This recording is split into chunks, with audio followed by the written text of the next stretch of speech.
ஆண்டவருடைய பரிசுத்த நாமத்துக்கு ஸ்தோத்திரம் உண்டாவதாக. கர்த்தருடைய கிருபையினாலே இந்த புது வருஷத்துல 2 மாதங்களை தாண்டி மார்ச் மாதத்துக்குள் வர கிருபை செய்த ஆண்டவருக்கு நன்றிகளையும் ஸ்தோத்திரங்களையும் மகிமையும் செலுத்தி நாம் இந்த மார்ச் மாதத்துக்குள்ளாக தேவ செய்தியை நாம் கடந்து செல்வோம். எங்களை அதிகமாக நேசிக்கிற மகா பரிசுத்தமுள்ள கர்த்தாவே, இந்த அருமையான 1ஆம் தேதியின் காலை நேரத்துக்காக நன்றி. இந்த புது வருஷத்துல கடந்த 2 மாதங்களையும் நீர் எங்களை அருமையாய் பாதுகாத்து எங்களை ஆசீர்வதித்து புதிய நம்பிக்கையையும் புதிய வாக்கு தத்தங்களையும் புதிய கிருபைகளையும் கொடுத்து நம்பிக்கையோடு இந்த வருஷத்தை துவக்க நீர் எங்களுக்கு கொடுத்த கிருபிக்காக ஸ்தோத்திரம் ஆண்டவரே. இந்த மார்ச் மாதத்தையும் கூட உம்முடைய பரிசுத்த கரத்தில் கொடுக்கிறோம். இந்த 1ஆம் தேதி முதல் 31ஆம் தேதி வரை உம்முடைய கிருபையும் சமாதானமும் ஆசீர்வாதமும் உம்முடைய பிரசன்னமும் எங்களை வழிநடத்த வேண்டுமாய் ஜெபிக்கிறோம். இந்த தேவ செய்தியை உம்முடைய பரிசுத்த கரத்தில் ஒப்பு கொடுக்கிறோம். இதை நீர் எங்களுக்கு தாரும். நீர் இது போகிற இடங்களிலெல்லாம் எல்லா ஆத்துமாக்களும் உயிரடைந்து கர்த்தருக்கு மகிமையான சாட்சியாய் ஜீவிக்க ஆண்டவரே, இந்த செய்தியை ஆவிக்குரிய பலனுள்ளதாகவும் ஆவிக்குரிய சத்துவம் உள்ள செய்தியாகவும் மாற்றும் ஆண்டவரே. நான் சொல்கிற வார்த்தைகள் அது வெறுமையாய் என்னிடத்துக்கு திரும்பாமல் நான் அனுப்புகிற காரியத்தை செய்து முடித்து என்னிடத்தில் திரும்பும் என்று நீர் சொன்னபடி இந்த தேவனுடைய வார்த்தைகள் மக்களின் மத்தியிலே பெரிய காரியங்களை செய்து மிகுந்த பலத்தோடு ஆசீர்வாதத்தோடு உம்மிடத்தில் திரும்பி வர கிருபைதாரும். எல்லா துதி கன மகிமையும் நீர் எடுத்துக்கொள்ளும். இயேசுவின் நாமத்தால் வேண்டிக் கொள்கிறோம் பிதாவே, ஆமென். ஒரு சிறிய பாடலை பாடி நாம் கர்த்தருடைய வசனங்களுக்குள்ளாக கடந்து செல்வோம். கால் மீதிக்கும் தேசம் எல்லாம் என் கர்த்தருக்கு சொந்தமாகும், கண் பார்க்கும் பூமி எல்லாம் கல்வாரி கொடி பறக்கும். கால் மிதிக்கும் தேசம் எல்லாம் என் கர்த்தருக்கு சொந்தமாகும், கண் பார்க்கும் பூமி எல்லாம் கல்வாரி கொடி பறக்கோ. ஆண்டவருடைய பரிசுத்த நாமத்துக்கு ஸ்தோத்திரம் உண்டாவதாக. இந்த நாளிலே மார்ச் மாத செய்திக்காக ஆண்டவர் கொடுக்கக்கூடிய வேத பாடம் தானியேல் 9ஆம் அதிகாரம் 1ஆம் வசனம் முதல் 5ஆம் வசனம் வரை நாம் பாடமாக படிக்கலாம். கல்தேயருடைய ராஜ்யத்தின் மேல் ராஜாவாக்கப்பட்ட மேதிய குலத்தானாகிய அகாஸ்வேருவின் புத்திரனான தரியு ராஜ்யம் பண்ணுகிற 1ஆம் வருஷத்திலே தானியேலாகிய நான் எருசலேமில் பால் கடிப்புகள் நிறைவேறி தீர 70 வருஷம் செல்லும் என்று கர்த்தர் எரேமியா தீர்க்கதரிசியோடு சொல்லிய வருஷங்களின் தொகையை புஸ்தகங்களால் அறிந்து கொண்டேன். நான் உபவாசம் பண்ணி ரட்டிலும் சாம்பலிலும் உட்கார்ந்து தேவனாகிய ஆண்டவரை ஜெபத்தினாலும் விண்ணப்பங்களினாலும் தேட என் முகத்தை அவருக்கு நேராக்கி என் தேவனாகிய கர்த்தரை நோக்கி ஜெபம் பண்ணி பாவ அறிக்கை செய்து, ஆண்டவரே, உம்மில் அன்பு கூர்ந்து உம்முடைய கற்பனைகளை கைக்கொள்ளுகிறவர்களுக்கு உடன்படிக்கையையும் கிருபையையும் காக்கிற மகத்துவமும் பயங்கரமுமான தேவனே, நாங்கள் பாவம் செய்து அக்கிரமக்காரராய் இருந்து துன்மார்க்கமாய் நடந்து கலகம் பண்ணி உம்முடைய கற்பனைகளையும் உம்முடைய நியாயங்களையும் விட்டு அகன்று போனோம். ஆண்டவருடைய பரிசுத்த நாமத்துக்கு ஸ்தோத்திரம். இந்த நாளிலே நாம் ஜெபமும் உபவாசமும் என்ற தலைப்பிலே தேவனுடைய வார்த்தையை நம்ம தியானிக்க போகிறோம். ஏனென்றால் உபவாச நாட்கள் தேவனோடு ஜெபத்திலும் உபவாசத்திலும் கழித்து அவரோடு நெருங்குகிற ஒரு காலகட்டத்திலே நாம் வந்திருக்கிறோம். உலகமெங்கிலும் உள்ள கிறிஸ்தவ சமுதாயங்களை பார்க்கும் பொழுது இந்த நாம் 40 நாள் ஜனங்கள் புசியாமலும் குடியாமலும் ஒரு வேளையோ அல்லது 2 வேளையோ சில சமயங்களிலே 3 வேளைகளும் கூட நம்முடைய கர்த்தருடைய பிள்ளைகள் உபவாசித்து தேவனை ஸ்தோத்தரித்து ஆராதனை செய்து சபைகளுக்காகவும் ஊழியங்களுக்காகவும் ஊழியக்காரர்களுக்காகவும் பாவிகளுக்காகவும் மனம் திரும்பாதவர்களுக்காகவும் துன்மார்க்கர்களுக்காகவும் அதிகமாக ஜெபிக்கக்கூடிய நாட்கள் இது. இயேசு கிறிஸ்துவும் கூட 40 நாள் உபவாசம் பண்ணி ஜெபித்தார் என்று நம்முடைய வேதத்துல நம்ம பார்க்கிறோம்.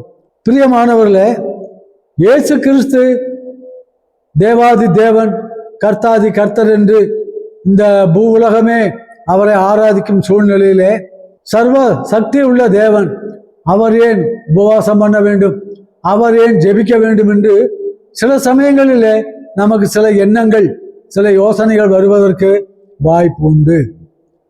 இயேசு கிறிஸ்து தேவாதி தேவன், சகலத்தையும் தன்னுடைய வார்த்தையினாலே உண்டு பண்ணினவர். அப்படிப்பட்டவர் கிட்டத்தட்ட 33 வருஷங்கள் இந்த உலகத்திலே மனுஷனாக ஜீவித்தார். அப்படி மனுஷனாக ஜீவித்த அந்த காலத்துல தான் அவர் 40 நாள் உபவாசம் பண்ணி வனாந்தரங்களிலே போய் அதிகாலையிலே காடுகளுக்கு சென்று அதிகமாக தன்னுடைய நேரத்தை உபவாசத்திலும் ஜெபத்திலும் கழித்தார். அதற்கு பின்பு அவர் மகா வல்லமையாக 3 வருஷங்கள் மகிமையான ஊழியங்களை செய்தார். அற்புதங்கள் நடந்தது, அதிசயங்கள் நடந்தது, மரித்தவர்கள் உயிர்த்தார்கள், வியாதியஸ்தர்கள் சொஸ்தமானார்கள், சர்த்தருக்கு சுவிசேஷம் கொடுக்கப்பட்டது, ஏராளமான மக்கள் ஆண்டவரை ஏற்றுக்கொண்டார்கள். கிறிஸ்தவ சாம்ராஜ்யமே இயேசு கிறிஸ்துவின் மூலமாகத்தான் அது உண்டானது என்பதை பிரதிபலிக்கும்படியாக இயேசு கிறிஸ்து அந்த நாட்களிலே தன்னுடைய ஊழியங்களை செய்தார். மனிதனாக வாழ்ந்த அந்த காலத்திலே.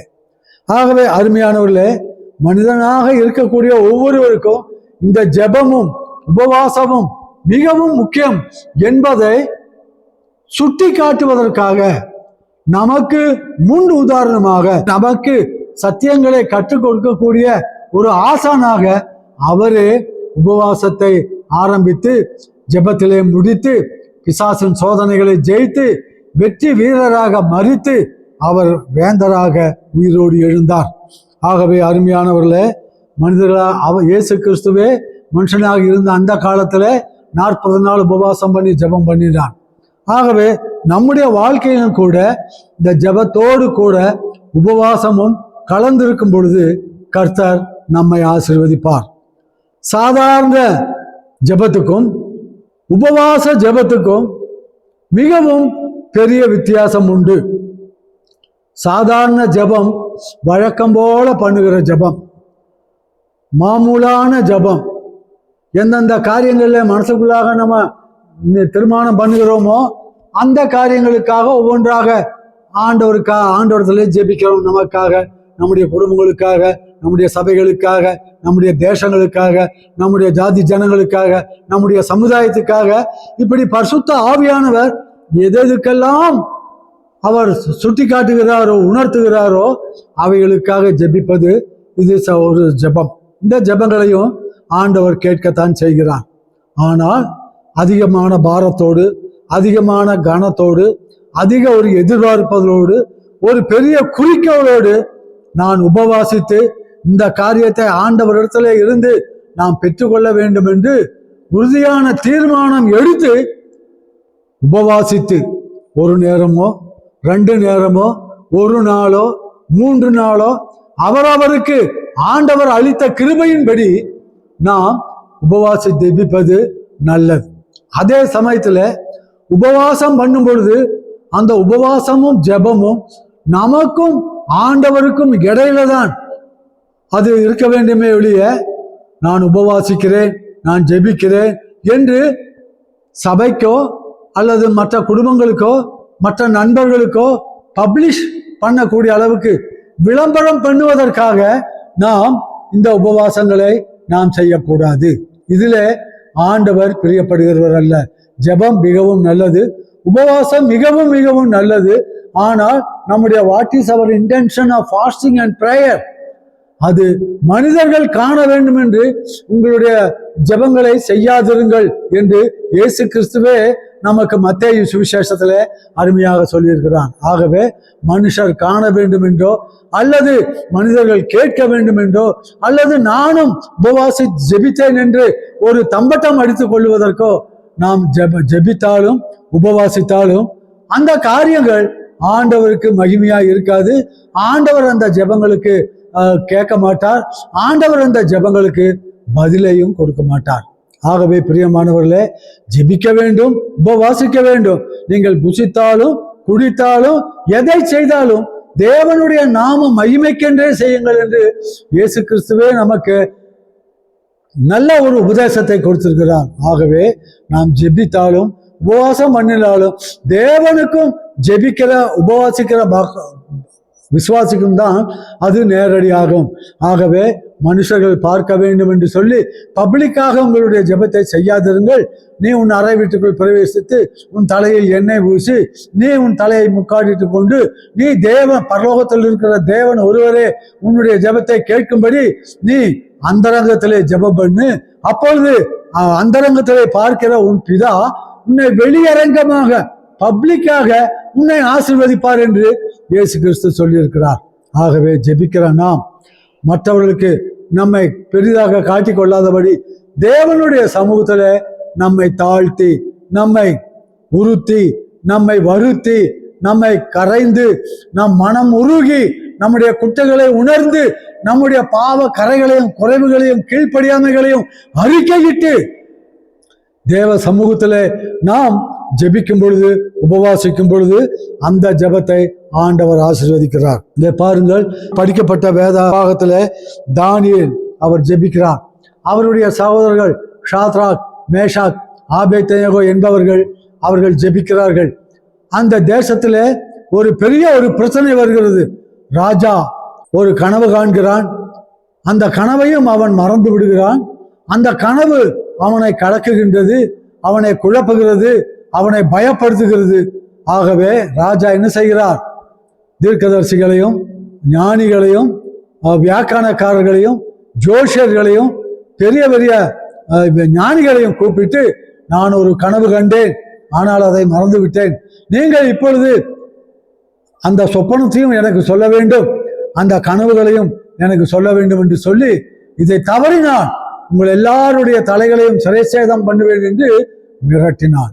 இப்படிப்பட்ட சூழ்நிலையிலே தானியேலும் ஷாத்ராக், மேஷாக், ஆபேத்நேகோ அவருடைய நண்பர்கள் 3 பேரும் பாபிலோன் தேசத்திலே அவர்கள் ஜெபித்து உபவாசித்து ஆண்டவருடைய சமூகத்திலே காத்திருக்கும் பொழுது கர்த்தர் அவர்களுக்கு மறைபொருளை வெளிப்படுத்தினார். அடுத்த நாளிலே அவர் தன்னுடைய சகோதரர்களோடு சென்று அந்த மறைபொருள் கனவையும் சொப்பனத்தையும் அந்த சொப்பனத்தையும் அர்த்தத்தையும் அந்த ராஜாவுக்கு அறிவித்தார்.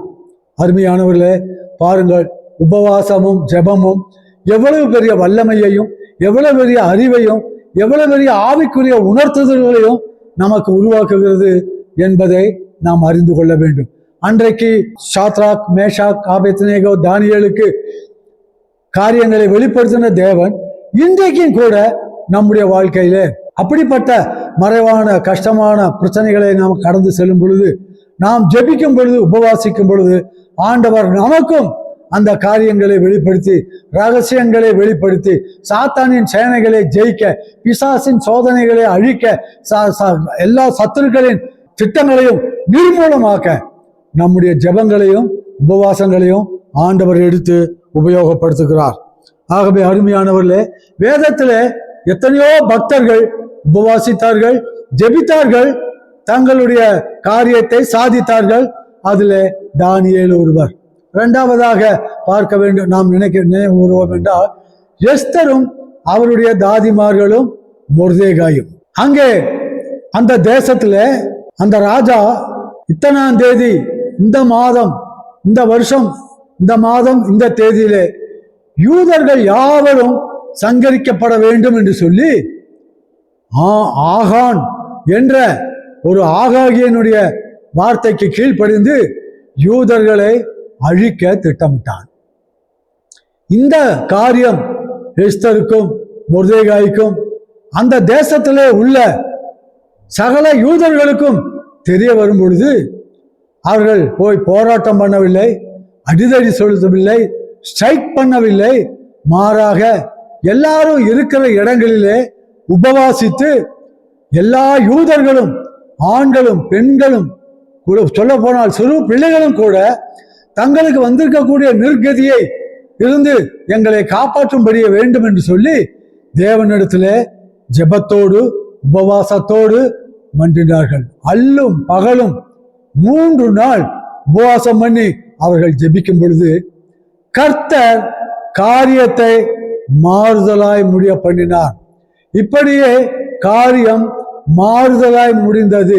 இந்த மாதம், இந்த வருஷத்துல இத்தனாம் தேதியிலே யூதர்கள் கொல்லப்பட வேண்டும் என்ற அந்த சட்டம், அதே மாதத்திலே அதே தேதியிலே யூதர்கள் தங்களுடைய சத்துருக்களை அவர்கள் சங்கரித்து அவர்களை கொன்று குவிக்கலாம் என்று சொல்லி சட்டம் தலைகீழாக மாறியது. பார்த்தீர்களா? எவ்வளவு ஆபத்தான நேரம், எவ்வளவு பயங்கரமான கொடுங்கோல் ஆட்சி, யூதர்களுக்கு விரோதமான எவ்வளவு பயங்கரமான அழிவு காத்திருக்கும் பொழுது யூத மக்கள் எஸ்தர் மொர்தெகாயின் தலைமையிலே அவர்கள் இருக்கிற இடங்களிலே ஜெபித்து உபவாசித்து தேவ சமூகத்திலே தங்களை தாழ்த்தும் போது ஆண்டவர் பெரிய காரியங்களை செய்தார். சட்ட திட்டங்களை மாற்றினார், மனிதனுடைய சூழ்ச்சிகளை மாற்றினார். ஆமான் மொர்தெகாயை தூக்கிலே மாற்றுவதற்காக 50 முழ உயரமான தூக்கு மரத்தை ரெடியாக செய்து வைத்திருந்தான். ஆனால் அவன் செய்த தூக்கு மரத்துல அவனையே தூக்கி போட்டார்கள். எந்த நேரத்துல மொர்தெகாயை தூக்கி போட வேண்டும் என்று அவன் நிர்ணயம் பண்ணியிருந்தானோ அதே அந்த தூக்கு மரத்துல ஆமானையும் அதோ அவனோடு கூட போகவில்லை, ஆமானுடைய 10 குமாரரையும் கூட அவர்கள் சிலுவையிலே அந்த தூக்கு மரத்திலே தூக்கி போட்டார்கள். பிரச்சனை வித்தியாசமாக முடிந்தது. பாருங்கள், ஒரு தேவனுடைய பிள்ளையினுடைய ஜெபம் எவ்வளவு பயங்கரமானது. யாக்கோபு சொல்லியிருக்கிறார், நீதிமான் செய்யும் ஊக்கமான வேண்டுதல் மிகவும் பலனுள்ளதாக இருக்கிறது. ராஜ்யங்களை அசைத்தது, ராஜாக்களை அசைத்தது, சூழ்நிலைகளை மாற்றியது, பூமியின் சரித்திரத்தை திருப்பியது. ஆண்டவர் அவருடைய பிள்ளைகளாகிய கர்த்தருடைய பிள்ளைகள் ஆண்களாயிருந்தாலும் சரி, பெண்களாயிருந்தாலும் சரி, தனி மனிதனாக இருந்தாலும் சரி, ஒரு தனி குடும்பமாக இருந்தாலும் சரி, ஒரு குரூப்பாக இருந்தாலும் சரி, ஒரு பெரிய சபையாக இருந்தாலும் சரி, நாம் எங்கெங்கெல்லாம் கூடி ஒருமனப்பட்டு ஜெபிக்கிறோமோ அங்கெல்லாம் ஆண்டவர் அற்புதங்களை செய்தார். அல்லேலூயா.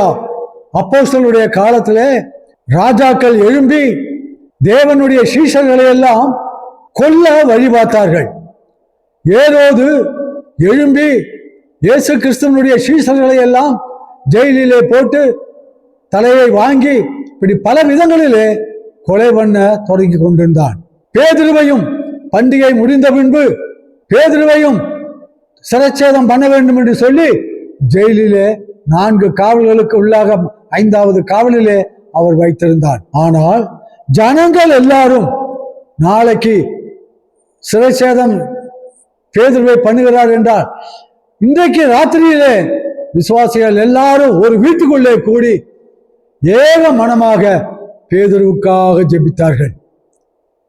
பிரியமானவர்களே, நடந்தது என்ன? தேவதூதன் அங்கே வந்து ஜெயில் கதவுகளை எல்லாம் உடைத்து தூங்கி கொண்டிருந்த பேதுருவை தட்டி எழுப்பி கதவுகள் மூடியது போல இருக்கவும், சேவகர்கள் 2 பக்கத்திலும் 2 பேர் நின்று கொண்டிருக்கவும், அவருடைய கண்களுக்கு தெரியாமல் பேதுருவை பத்திரமாய் ரட்சித்து கொண்டு போய் எந்த வீட்டுக்குள்ளே ஜெபித்து கொண்டிருந்தார்களோ அந்த வீட்டிலேயே கொண்டு போய் பேதுருவை சேர்த்தார். பாருங்கள், சாதாரண ஜனங்களுடைய ஜெபமும் உபவாசமும் ஆண்டவருடைய சமூகத்திலே எவ்வளவு பெரிய காரியங்களை செய்கிறது என்று நீங்கள் பாருங்கள். நீதிமான் செய்யும் ஊக்கமான வேண்டுதல் மிகவும் பலனுள்ளதா இருக்கிறது என்று யாக்கோபு 5ஆம் அதிகாரத்திலே சொன்னபடி ஒரு நீதிமான் செய்கிற ஜெபமே அவ்வளவு பலனுள்ளதா இருக்கும் என்று சொன்னார். நாம் அனைவரும் கூடி ஜெபிக்கிற ஜெபம் எவ்வளவு வல்லமை உள்ளதா இருக்கும். நம்முடைய இந்தியாவுக்காக ஜெபிக்க வேண்டும், இந்தியாவில் உள்ள மந்திரிமார்களுக்காக ஜெபிக்க வேண்டும், பிரதம மந்திரிக்காக ஜெபிக்க வேண்டும், எம்எல்ஏவுக்காக எம்பிக்களுக்காக ஜெபிக்க வேண்டும், உலகத்தினுடைய இந்தியாவினுடைய அரசாங்க அதிகாரிகளுக்காக ஜெபிக்க வேண்டும். இவர்கள் எல்லாரும் ஒழுங்காக இருந்தால்தான் நம்முடைய இந்தியா ஆசீர்வதிக்கப்படும். இந்தியாவிலே சமாதானத்தையும் சந்தோஷத்தையும் பார்க்க முடியும். இந்த அதிகாரிகளே இப்படி கெட்ட காரியங்களில் ஈடுபட்டு பயங்கரமான சூழ்நிலையிலே இன்றைக்கு போய்கொண்டிருக்கிறார்கள் என்று நாம் யூடியூபிலும் நியூஸ் பேப்பர்களிலும் ரேடியோ நியூஸ்களிலும் நாம கேட்கிறோம். இதை யார் மாற்ற முடியும்? ஜெபிக்கிற நீங்களும் நானும் தான் இந்தியாவை காப்பாற்ற முடியுமே ஒழிய வேற மாதிரி சில காரியங்களை செய்கிறவர்கள் எல்லாம் இதில் ஜெயிக்க முடியாது.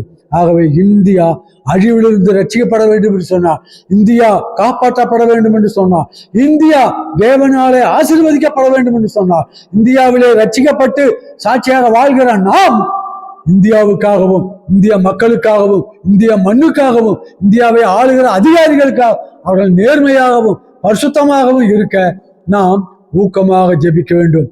தான் நீதிமான் செய்யும் ஊக்கமான வேண்டுதல் மிகவும் பலன் உள்ளதா இருக்கிறது. நானும் நீங்களும் உபவாசித்து இந்தியாவுக்காக நம்ம ஜெபித்தால் இந்தியாவினுடைய சரித்திரத்தை மாற்றலாம், இந்தியாவினுடைய அரசியலை மாற்றலாம், இந்தியாவினுடைய ஆட்சியை மாற்றலாம், தேவனுக்கு விரோதமான சத்துருக்களை ஆட்சியிலிருந்து அகற்றலாம், தேவனுடைய நாமத்தை மைமைப்படுத்தலாம்.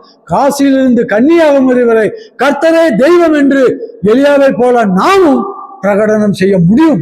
அருமையானவர்களே, ஆகவே நம்முடைய தேசத்துக்காக, நம்முடைய நாட்டுக்காக, நம்முடைய மாகாணங்களுக்காக, நம்முடைய மந்திரிகளுக்காக, நம்முடைய அதிகாரிகளுக்காக, நம்முடைய ஆட்சியர்களுக்காக நாம் ஊக்கமாக ஜெபிப்போம். உபவாச ஜெபத்துல நம்ம நினைப்போம். அது மாத்திரமல்ல, அன்னாள் உடைய ஜெபத்தை நம்ம பார்க்கிறோம்.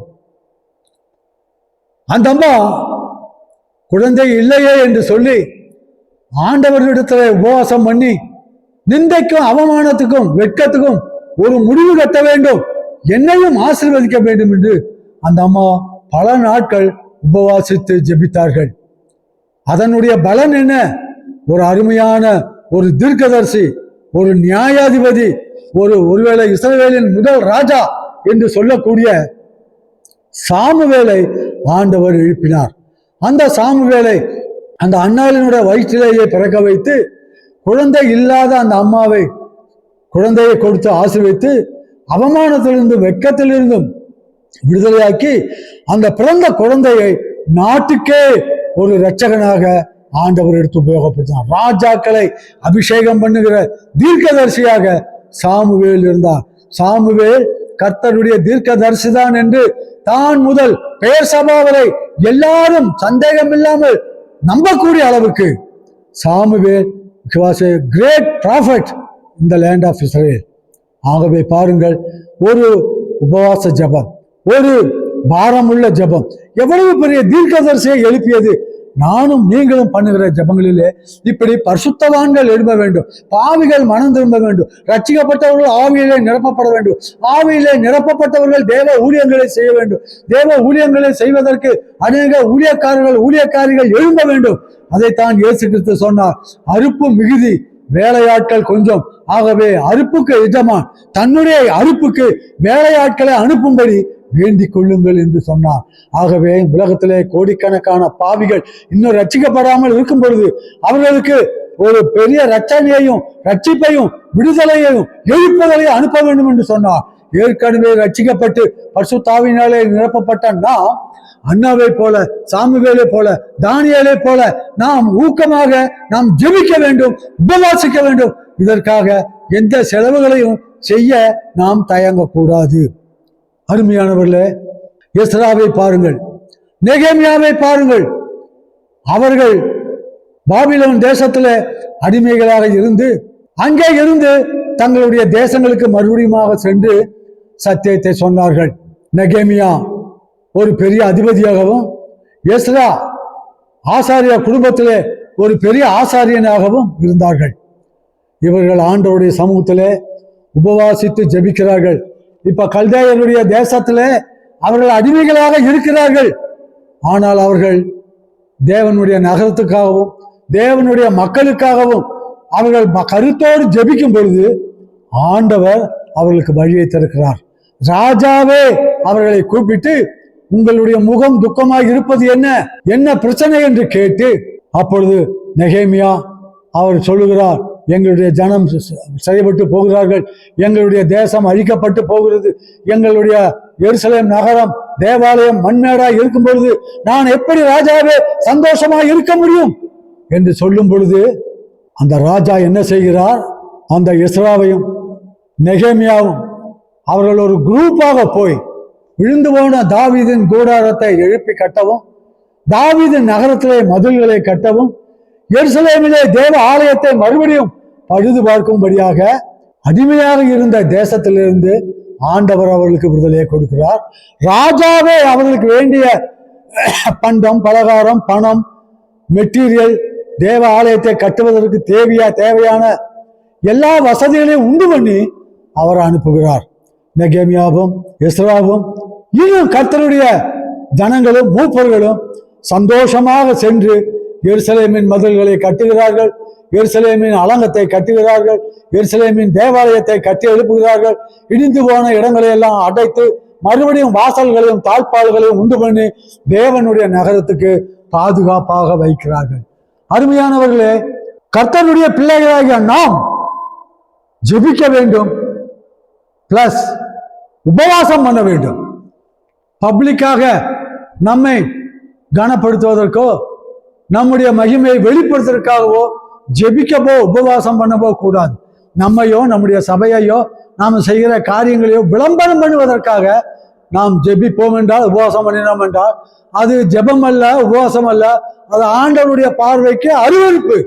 மாறாக நம்மை தாழ்த்தி, நம்மை சுத்திகரித்து, நம்மை புழுதிலும் சாம்பலிலும் இருந்து அந்த காலத்து ஜனங்கள் ரட்டை உடுத்தி கொண்டு சாம்பலிலே புரண்டு உபவாசம் பண்ணி தேசங்களுக்காக ஜெபித்தார்கள்.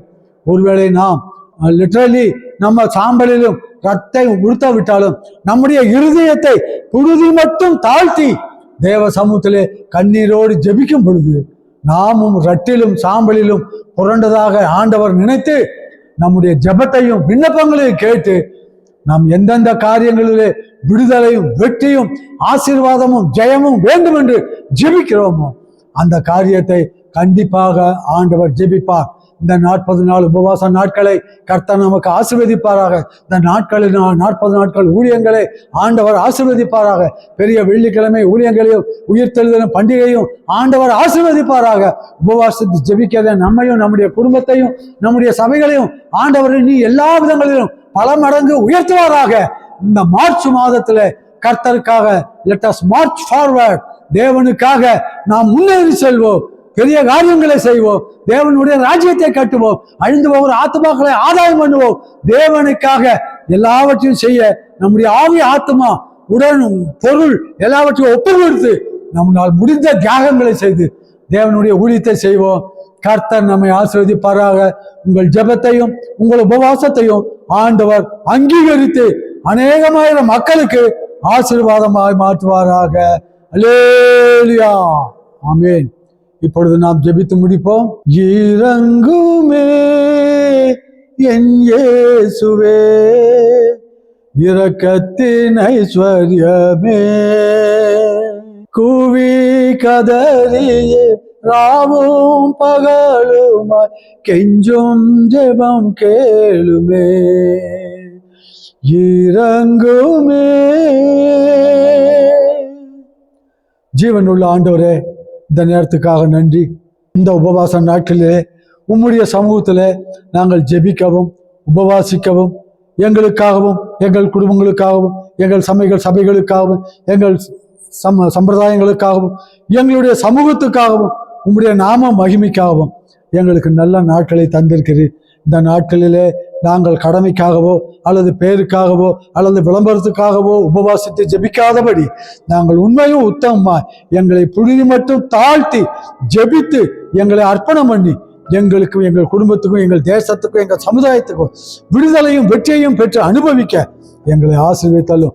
அன்று சாமுவேலின் ஜெபத்தை கேட்ட தேவன், அன்று அன்னாளின் ஜெபத்தை கேட்ட தேவன், அன்றைக்கு ஆண்டவர் எஸ்தருடைய ஜெபத்தை கேட்ட தேவன், அன்றைக்கு அப்போஸ்தலருடைய ஜெபத்தை கேட்ட தேவன் இன்றைக்கு எங்களுடைய ஜெபத்தை கேட்டு எங்களை, எங்கள் குடும்பங்களையும் எங்கள் தேசங்களையும் எல்லா தீமைகளுக்கும் விலக்கி காத்துக்கொள்ளும். எங்கள் தேசத்துல அக்கிரமம் பெருகிறது, அநியாயம் பெருகிறது, தேவ பிள்ளைகளுக்கு விரோதமான ஆண்டவரே துன்பங்கள் துயரங்கள் பெருகின்றன. எல்லாவற்றிலும் நாங்கள் உமக்கு இரத்த சாட்சியாக மறிக்க வேண்டும் என்றாலும் நாங்கள் உறுதியாக இருந்து உண்மை மகிமைப்படுத்த எங்களுடைய ஆத்மாக்களை பலனுள்ளதாய் மாற்ற, எங்கள் விசுவாசத்தை உறுதிப்படுத்தும், எங்களுடைய ஜெபத்தை அதிகப்படுத்தும், எங்களுடைய பரிசுத்தத்தை அதிகப்படுத்தும். சத்துரு எங்களிடத்திலே குறை கொண்டு பிடிக்க முடியாதபடி எங்களை ரத்தத்தினாலே கழுவி ஏசாவின் வஸ்திரத்தினாலே, இயேசு கிறிஸ்துவனுடைய ரட்சிப்பின் வஸ்திரத்தினாலே எங்களை மூடி உங்களுடைய பிதாவின் இடத்துல ஆசீர்வாதத்தை பெற்றுக்கொள்ள, மற்றவர்களுக்கு ஆசீர்வாதத்தை கொடுக்க எங்களை ஒரு விசேஷத்தை யாக்கோபாக மாற்றும். எல்லா துதி கனம் மகிமை எடுத்துக்கொள்ளும். மார்ச் 1 முதல் 31 வரை எங்களை வழிநடத்தும், காத்து கொள்ளும், உபயோகப்படுத்தும், மகிமைப்படும். இயேசுவின் நாமத்தால் வேண்டிக் கொள்கிறோம் பிதாவே, ஆமென். என் ஆத்மாவே கர்த்தரை தோத்தரி, என் முழு உள்ளமே பரிசுத்த நாமத்தை தோத்தரி. என் ஆத்மாவே கர்த்தரை தோத்தரி, அவர் செய்த சகல உபகாரங்களையும் மறவாதே. Amen, amen, amen. Praise the Lord.